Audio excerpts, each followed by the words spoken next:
Everyone, I am Meenakshi Lakhnaut and हम लोग start करने जा रहे हैं chemistry class 12 chapter 1 solid state.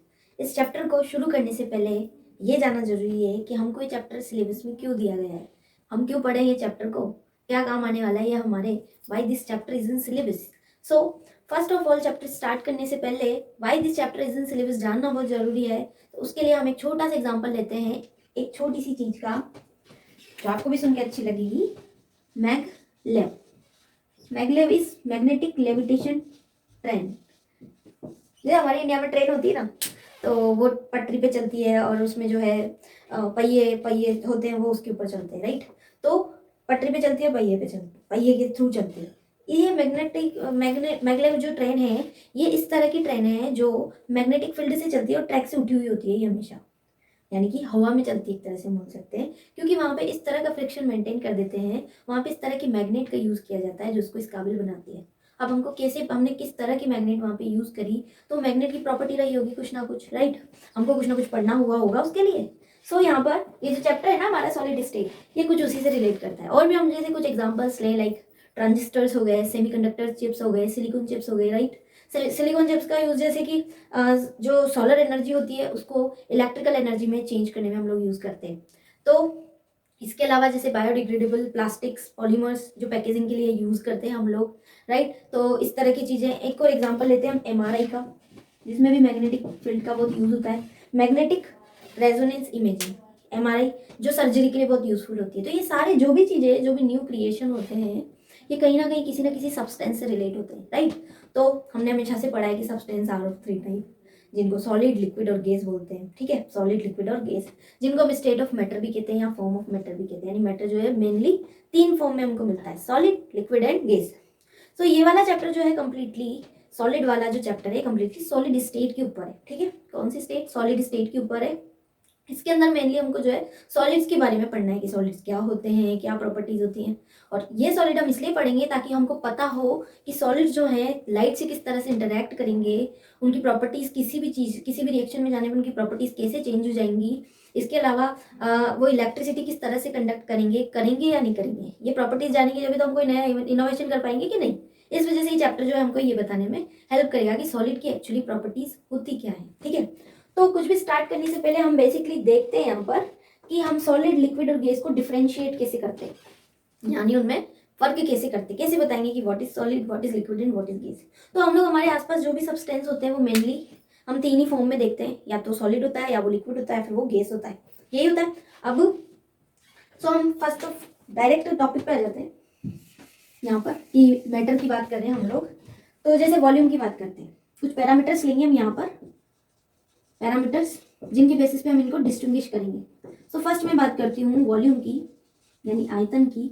तो आपको पता है अगर ये दो पार्टिकल्स हैं और ये इनके बीच में कोई बाइंडिंग फोर्स है, यानी कि इनके बीच की डिस्टेंस अगर डी है और ये पार्टिकल ए और ये पार्टिकल बी आपस में एक दूसरे के साथ में इंटरेक्शन से बंधे हुए हैं, तो ये जो है किसी ना किसी अरेंजमेंट में जमे हुए हैं, यानी कि इनका कोई ना कोई वॉल्यूम रहने वाला है। तो सॉलिड की हम जब भी बात करते हैं हमारे दिमाग में क्या आता है? सबसे पहले स्टोन आता है। तो स्टोन का एक वॉल्यूम होता है कि नहीं, वो एक फिक्स होता है, राइट। उसको यहाँ रखो, उसको कहीं भी रखो, उसका वॉल्यूम जो होता है वो क्या होता है? फिक्स होता है, यानी कि इसका जो है फिक्स होगा। लिक्विड की बात करेंगे तो वॉल्यूम इसका भी फिक्स होगा। ऐसा तो नहीं इतना लिक्विड है तो कहीं जाके चेंज हो जाएगा, नहीं, वो भी फिक्स होगा। लेकिन गैस की बात करेंगे तो इसको जितना स्पेस मिल जाए उतना ही वॉल्यूम लेने शुरू कर देती है, राइट, उतनी जगह घेरना शुरू करती है, इसलिए इसका वॉल्यूम जो होता है वो फिक्स नहीं होता है। फिर हम बात करें दूसरी शेप की, एक स्टोन, एक पार्टिकल जिस शेप में है आप उसे कहीं भी जाके रखो वो उसी शेप में मिलने वाला है हमको, यानी उसकी शेप चेंज नहीं होगी। क्यों? क्योंकि उसके जो पार्टिकल्स होते हैं वो टाइटली एक दूसरे के साथ में बाउंडेड रहते हैं। मीन्स इसकी जो शेप होती है सॉलिड की वो फिक्स होती है। सॉलिड से आप दिमाग में रखो कि स्टोन है तो आपको ऑटोमेटिक याद होगा कि ये फिक्स है। फिर हम लिक्विड की बात करें, एक ग्लास में रखेंगे तो उसकी शेप, कोई दूसरे टाइप के कंटेनर में रखेंगे तो वो उसकी शेप ले लेगा। मीन्स इसकी भी जो शेप होती है वो क्या होती है? फिक्स। लिक्विड की शेप जो होती है वो फिक्स नहीं होती है, और गैस की तो फिर डेफिनेटली नहीं होने वाली है। थर्ड पैरामीटर अगर हम लें तो जैसे फोर्स ऑफ अट्रैक्शन की बात करते हैं हम, फोर्स ऑफ अट्रैक्शन, अट्रैक्शन समझते हो ना, force of attraction. So attraction means ये दो पार्टिकल्स हैं, ये एक दूसरे को कितने पास में खींच रहे हैं, या ये एक दूसरे के कितने पास हैं। तो इसके साथ हम एक और चीज लेंगे, वो है डिस्टेंस। कौन सी डिस्टेंस? इंटरमॉलिक्यूलर डिस्टेंस, यानी दो मॉलिक्यूल्स के बीच की डिस्टेंस। तो फोर्स अगर एक दूसरे को खींचने वाला फोर्स ज़्यादा है तो डिस्टेंस कम होगी, तो डिस्टेंस जो होगी सॉलिड के अंदर वो लेस होगी, क्योंकि फोर्स ऑफ अट्रैक्शन क्या होता है, हाई होता है, बहुत ज़्यादा होगा फोर्स ऑफ अट्रैक्शन, एक दूसरे के साथ बहुत टाइटली बाउंडेड है, जब तो वो सॉलिड है, जब तो वो टफ है, जब तो उसको तोड़ना आसान नहीं है। इस तो ये वाला है, ठीक है। अब इसमें फोर्स ऑफ अट्रैक्शन की बात करेंगे तो ये कुछ मॉडरेट टाइप का होने वाला है, यानी इससे कम और इससे ज्यादा। और इसमें फोर्स ऑफ अट्रैक्शन बहुत कम है, जब तो इसकी पार्टिकल दूर दूर दूर दूर दूर जितनी जगह मिलती है उतनी जगह लेने की कोशिश करते हैं। तो गैस के अंदर फोर्स ऑफ अट्रैक्शन बहुत कम होगा, लिक्विड के अंदर force of attraction comparatively gas से ज्यादा और सॉलिड से कम होगा, और सॉलिड के अंदर फोर्स ऑफ अट्रैक्शन हाईएस्ट होगा, इसी वजह से तो वो आपस में एक दूसरे के साथ में टाइटली बाउंडेड होते हैं। उसके बाद में हम बात करें कंप्रेसिबिलिटी की, यानी संपीड़न जिसको हम बोलते हैं, कंप्रेसिबिलिटी, संपीड़न, यानी कि किसी को हम कितना प्रेस कर सकते हैं, वो है कंप्रेसिबिलिटी, उसके ऊपर कितना प्रेशर लगा सकते हैं। आपको पता है आप स्टोन पे कितना भी प्रेशर लगा लो वो नहीं चेंज होगा, वो वैसे का वैसा है, वैसे का वैसे ही रहने वाला है, राइट, हीट है, हीट एक तरह का, तो वैसे का वैसे रहने वाला है। तो इसकी कंप्रेसिबिलिटी जो है वो क्या है, बहुत ही कम है या बिल्कुल ना के बराबर है, जबकि लिक्विड की कंपैरेटिवली ज्यादा होगी। और गैस को तो हम सबसे ज्यादा कंप्रेस कर सकते हैं एक साथ में, जैसे बलून में होते हैं ना वैसे, तो उसको बहुत सारा हम कंप्रेस कर सकते हैं, तो गैस की कंप्रेसिबिलिटी जो है वो हाई होती है। तो अभी हमने चैप्टर स्टार्ट नहीं किया है, ये बेसिक हमने स्टेट देखी है मैटर की जो 3 टाइप की हैं, और हम उनको इन पैरामीटर्स की बेसिस पे डिस्टिंग्विश करते हैं, यानी उनको डिफ्रेंशिएट करते हैं।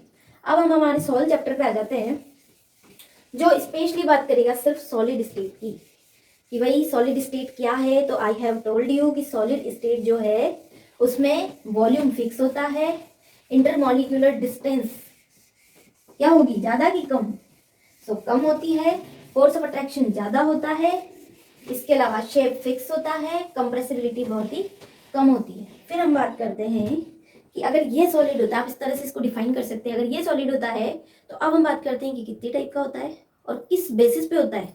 तो solid are of 2 types, crystalline यानी क्रिस्टलीय, और एमोर्फस यानी अक्रिस्टलीय। एमोर्फस एक ग्रीक वर्ड है जिसका मीनिंग होता है नो फॉर्म, यानी जिसकी कोई फॉर्म ना हो। सो क्रिस्टलाइन एंड एमोर्फस सेम, जैसे हमने तीनों स्टेट्स को डिफरेंशिएट करने के लिए हमने कुछ पैरामीटर्स लिए, वैसे के वैसे हम यहाँ पर वापस से कुछ ना कुछ पैरामीटर्स लेने वाले हैं। तो क्रिस्टलाइन एंड एमोर्फस, अब लेकिन ये दोनों किस बेसिस पे हैं, ये याद रखने वाली बात है। तो ये अरेंजमेंट के बेसिस पे है, यानी क्रम के बेसिस पे, ऑर्डर के बेसिस पे, अरेंजमेंट बेसिस है इनका। किसका अरेंजमेंट, जैसे अगर ये कोई सॉलिड है और इसमें ये किसी ना किसी कॉन्स्टिट्यूएंट पार्टिकल से बना हुआ है, यानी इसके अंदर ये कॉन्स्टिट्यूएंट पार्टिकल्स कुछ भी हो सकते हैं, ये एटम्स हो सकते हैं, ये मॉलिक्यूल्स हो सकते हैं, ये आयंस हो सकते हैं, कुछ भी हो सकते हैं, आयंस हो सकते हैं, एटम्स हो सकते हैं, मॉलिक्यूल्स हो सकते हैं, कुछ भी हो सकते हैं।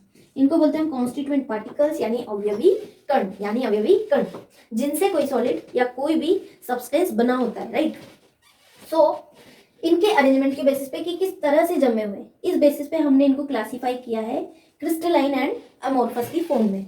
अब देखो क्रिस्टलाइन, जैसे वर्ड से पता चल रहा है हमको कि क्रिस्टलीय, क्रिस्टलीय मीन्स कुछ क्रिस्टल है तो मीन्स कुछ शाइनी सा और ब्यूटीफुल सा कुछ होगा, क्रिस्टल जैसा हो, जैसे अंगूठी पहनते हैं ना, डायमंड जैसी चमक रही होगी टाइप की इमेज आती है हमारे दिमाग में।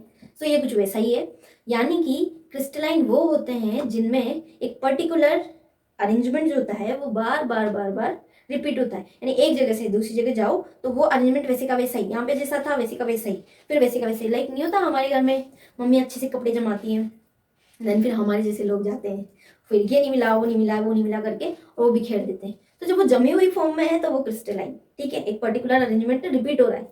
लेकिन जैसे हमने वो फैला दिए है तो अब वो जमी हुई फॉर्म में नहीं है, अब वो हो गए एमोर्फस, यानी आप इनको नॉन क्रिस्टलाइन भी बोल सकते हैं।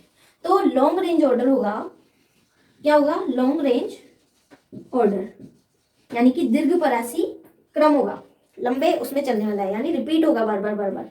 जबकि इसके अंदर जो है इसका अपोजिट होगा, क्या होगा, शॉर्ट रेंज ऑर्डर होगा, शॉर्ट रेंज ऑर्डर, लघुपरासी भी जिसको हम बोलते हैं। लघु मीन्स छोटा, दीर्घ मीन्स बड़ा, तो छोटा और ये बड़ा। तो ये हमारा फर्स्ट क्लासिफिकेशन है। अरेंजमेंट कैसा होगा, तो अरेंजमेंट लॉन्ग रेंज होगा, अरेंजमेंट कैसा होगा तो अरेंजमेंट शॉर्ट रेंज होगा। Long range means crystalline, short range means amorphous. Second हम अगर इसके अंदर बात करें तो मेल्टिंग पॉइंट ले लेते हैं। तो इसका होता है sharp melting point. Melting point से हमारा मतलब गलनांक बिंदु, ऐसा पॉइंट, ऐसा टेम्परेचर जिसके ऊपर कोई सॉलिड लिक्विड में चेंज हो जाए, यानी कि वो गल जाए, ठीक है, अपनी स्टेट चेंज कर ले, तो इसमें शार्प होता है। शार्प से हमारा मीनिंग है कि एग्जैक्टली हमको कोई ना कोई टेम्परेचर ऐसा मिलेगा जिस पे हम बोल सकते हैं कि कंप्लीटली मेल्ट हो चुका है कौन, सॉलिड हमारा। तो इसमें शार्प होता है, जबकि इसमें शार्प नहीं होता है, क्योंकि इसका अगर हम कर्व देखें तो ये कुछ इस तरह से होगा, टेम्परेचर एंड टाइम का कर्व देख रहे हैं हम यहाँ पर, यानी टाइम और टेम्परेचर के साथ में इसके अंदर जो है चेंज नहीं होगा। मीन्स हमें कोई पर्टिकुलर टेम्परेचर, यहाँ पे कोई पर्टिकुलर टेम्परेचर मिलेगा जिसके ऊपर ये कंप्लीटली हो जाएगा चेंज। और हम अगर इधर की बात करें तो इसमें टाइम और टेम्परेचर का प्रोपोर्शनल रिलेशन है एक तरह से, सॉरी इनवर्सली प्रोपोर्शनल, यानी बाय द टाइम धीरे धीरे धीरे धीरे उसका टेम्परेचर चेंज होता रहेगा और वो धीरे धीरे अपनी मेल्ट स्टेट में आएगा। यानी ऐसा कोई पर्टिकुलर टेम्परेचर नहीं होगा जिसपे हम उसको कंप्लीटली मेल्ट कर पाए, ठीक है। अब इसका अपोजिट लेते हैं हम यहाँ पर। I hope you are clear with it. Now next heat of fusion की बात करते हैं। हीट ऑफ फ्यूजन यानी गलन की ऊष्मा, इसको हिंदी में बोलते हैं हम लोग। तो हीट ऑफ फ्यूजन क्या है? हीट ऑफ फ्यूजन ऐसी हीट है, ऐसी हीट दी हुई या फिर निकाली हुई किसी सॉलिड में से जो उसको सॉलिड को लिक्विड में चेंज कर दे। तो आपको पता है, हमें यहाँ पे एग्जैक्टली पता है कि कितनी हीट हम देंगे तब हमारा जो है सॉलिड वो लिक्विड में चेंज होने वाला है। तो हीट ऑफ फ्यूजन यहाँ पे फिक्स होगा कि नहीं, क्योंकि हमको पता है कितनी देनी है। भाई यहाँ पे तो हमको पता ही नहीं है ना, क्योंकि तो बाय द टाइम चेंज होता है। अब बाय द टाइम चेंज होता है तो हम नहीं बता सकते कि कितनी हीट हमको देनी पड़ेगी, राइट, या कितनी हीट जो है हमको निकालनी पड़ेगी। तो इसके लिए हीट ऑफ फ्यूजन जो है वो फिक्स नहीं होता है। इसके बाद में हम फोर्थ पॉइंट की बात करें तो इनको हम रियल सॉलिड्स भी बोलते हैं। इनको क्रिस्टलाइन सॉलिड्स को हम रियल सॉलिड्स भी बोलते हैं, यानी वास्तविक ठोस भी बोलते हैं। वास्तविक ठोस क्यों बोलते हैं? क्योंकि सच्चे सच्चे से लगते हैं ना, एक लॉन्ग रेंज ऑर्डर है, बार बार रिपीट हो रहा है, शार्प मेल्टिंग पॉइंट है, तो कुछ सच्चाई सी लगती है इसमें। जबकि थोड़े से धोखेबाज किस्म के हैं, इनमें ऐसा लगता है कि फिर थोड़ा सा आया फिर चेंज, फिर कुछ हुआ फिर चेंज, फिर कुछ हुआ फिर चेंज। तो ये थोड़े से धोखेबाज टाइप के, इसलिए हम इनको नकली यानी स्यूडो सॉलिड्स भी बोलते हैं, ठीक है, स्यूडो सॉलिड्स, या फिर हम इनको सुपर कूल्ड लिक्विड भी बोलते हैं। सुपर कूल्ड लिक्विड्स, इनको हम सुपर कूल्ड लिक्विड्स भी बोलते हैं। सुपर कूल्ड लिक्विड्स ऐसे लिक्विड्स जो बहुत ही लो विस्कोसिटी पे, बहुत ही कम विस्कोसिटी पे फ्लो होते हैं। अब विस्कोसिटी क्या होती है ये जरूरी जानना। तो विस्कोसिटी क्या होती है? अगर कोई लिक्विड है तो उसके बहने की जो क्षमता होती है ना, मतलब बहने के अंदर जो रेजिस्टेंस आता है ना, कितना धीरे जाके वो जो है बहेगा, तो ये इनके लिए बहुत ज़्यादा कम है ये विस्कोसिटी। तो बहुत लो विस्कोसिटी पे, यानी ये बहुत ही धीरे धीरे धीरे धीरे पिघलते हैं, और इस वजह से इनको जो है सुपर कूल्ड लिक्विड भी बोलते हैं। क्यों बोलते हैं? इसका एक एग्जांपल ले सकते हैं हम लोग। जैसे पुराने मकानों की, पुराने जो घर होते हैं उनकी दरवाजों की जो खिड़कियां और दरवाजे जो होते हैं, उनके जो कांच लगे होते हैं ना, वो ऊपर से तो थोड़े से पतले होते हैं, जबकि वो नीचे से जो थोड़े से मोटे होते हैं। उसका रीज़न यही होता है, अगर आप कभी देखो बहुत पुराने टाइप के जो होते हैं, उसका रीज़न यही होता है कि ये क्या है, एमोर्फस सॉलिड है, ग्लास एक टाइप का। वो कांच जब एमोर्फस सॉलिड है तो वो धीरे धीरे बाय द टाइम थोड़ा थोड़ा थोड़ा थोड़ा बह के और नीचे की तरफ आता है। अब नीचे की तरफ आता है तो नीचे से तो मोटा होने लगता है और ऊपर से जो है वो पतला ही रह जाता है। इस वजह से, तो इनकी ये प्रॉपर्टी किस वजह से, इनके फ्लो की वजह से। सो इसको सुपर कूल्ड लिक्विड बोलते हैं, किसको? एमोर्फस सॉलिड्स को, ठीक है। इसके बाद में एक तो इसमें जो ये वाला सबसे काम का पॉइंट है, और एक और पॉइंट जो मैं आपको बताने जा रही हूँ वो वाला भी इसमें काम का है। यहाँ पे देखते हैं हम वो कौन सा है। नेक्स्ट पॉइंट इसमें आएगा कि क्रिस्टलाइन सॉलिड्स को हम एनिसोट्रॉपी भी बोलते हैं। क्या बोलते हैं? एनिसोट्रॉपी, यानी विषम देशिक। एनिसोट्रॉपी यानी विषम देशिक, जबकि एमोर्फस को हम जो है आइसोट्रॉपी बोलते हैं। आइसोट्रॉपी क्यों बोलते हैं और एनिसोट्रॉपी क्यों बोलते हैं? आइसो का मतलब सम, तो इनको समदेशिक बोलते हैं और इनको विषम देशिक बोलते हैं।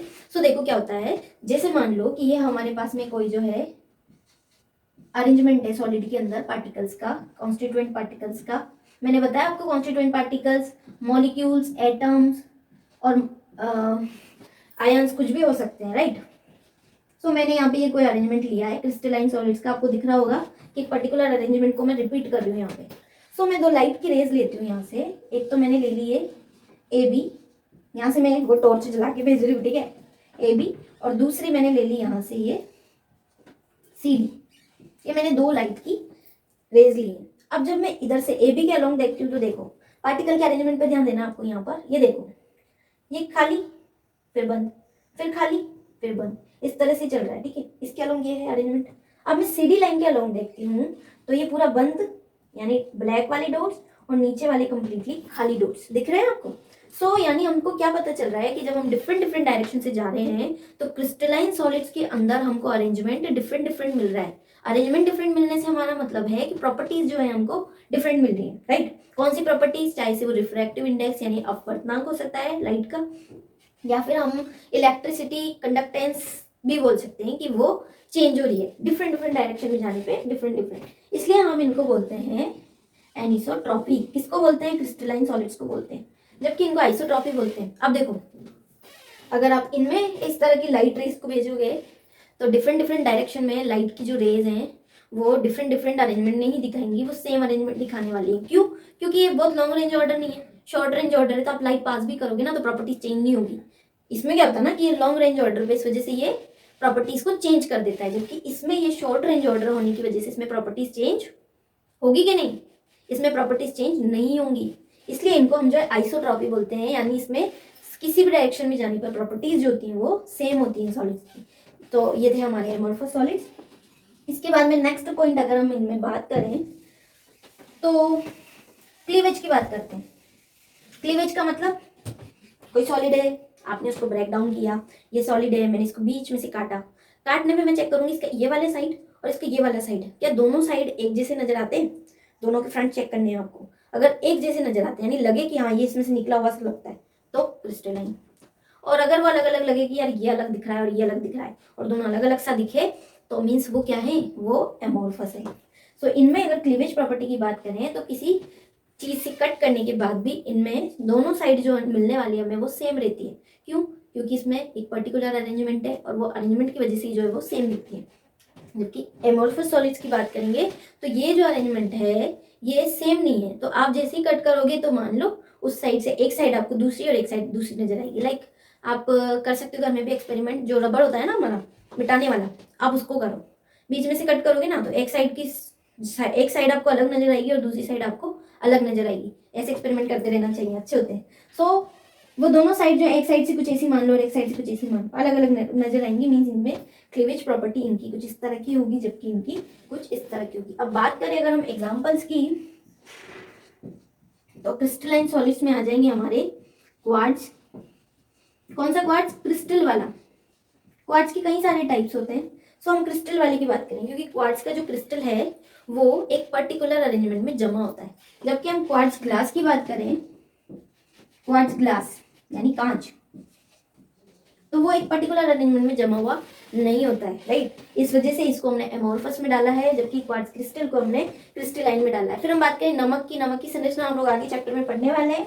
सो NaCl, ठीक है, सोडियम क्लोराइड। KCl ले सकते हो आप, MgCl2 ले सकते हो, ZnS ले सकते हो, नेफ्थलीन ले सकते हो। नेफ्थलीन की गोलियां आती है, आपको पता हो तो नेफ्थलीन ले सकते हो। इसके अलावा अगर हम एमोर्फस की बात करेंगे तो रबड़ हो गया, प्लास्टिक हो गया, सिलिकॉन चिप्स हो गए, राइट। सो इस तरह की जो है स्ट्रक्चर्स सारे एमोर्फस में आने वाले हैं। ओके, सो ये था हमारा क्रिस्टलाइन एंड एमोर्फस सॉलिड। सो हमारे इस टॉपिक को हम लोग यहीं पे ही खत्म करते हैं और इस वीडियो लेक्चर सीरीज को हम आगे नेक्स्ट वीडियो के साथ में कंटिन्यू करेंगे। सो इफ आपको मेरी एक्सप्लेनेशन पसंद आई है तो आप मेरे चैनल को लाइक, कमेंट और सब्सक्राइब कर सकते हैं। Thank you.